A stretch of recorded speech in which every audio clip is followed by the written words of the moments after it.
আসসালামু আলাইকুম। মনোহরা ড্রয়িং চ্যানেলে তোমাদের স্বাগতম। আজ আমরা আঁকতে চলেছি বাটুল দি গ্রেট। প্রথমে আমরা বাটুলকে অঙ্কন করব। এই যে দেখো, আমার সাথে সাথে তোমরা অঙ্কন করতে পারো। এই যে দেখো, প্রথমত আমি মাথাটি এঁকে নিলাম, এরপর তার শরীর এবং কান, চোখ এই যে সুন্দর করে এঁকে নিলাম। তোমরা কিন্তু স্টেপ বাই স্টেপ এখান থেকে শিখতে পারো।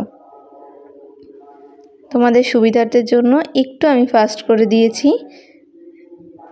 এই যে দেখো, এবার কিন্তু বাটুলের হাত আঁকলাম আমরা। এবার আমরা বাটুলের পা এঁকে নেব।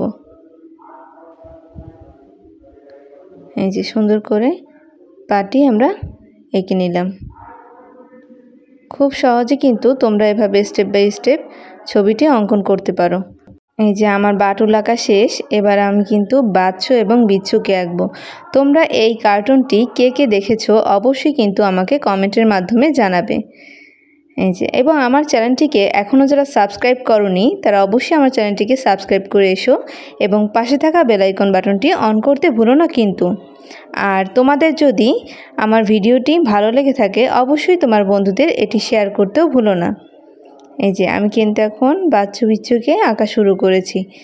এই যে এবার কিন্তু এই যে ওর মাথাটি এঁকে নেব, মুখ এবং চোখ এঁকে নিলাম। এই যে আস্তে আস্তে কিন্তু আমি এর পা এঁকে নিচ্ছি। খুব সহজে কিন্তু তোমরা এভাবে বাটুল দি গ্রেটের অঙ্কনটি করতে পারো। এবার আমরা এর রং করে নিচ্ছি। এই যে বাটুল বিচ্ছু, বাচ্চু বিচ্ছু, এদের প্যান্টের রং কিন্তু আমরা কালো রং করে নিচ্ছি। এই দেখো, আমি এখানে সাইন পেন ব্যবহার করছি। তোমরা চাইলে বিভিন্ন রকমের রং আছে, তোমরা সেটি ব্যবহার করতে পারো। এই যে এবার কিন্তু আমি বাটুলের জামার রং কিন্তু গাঢ় গোলাপি হয়, আমি কিন্তু সেই রংটি করে নিচ্ছি।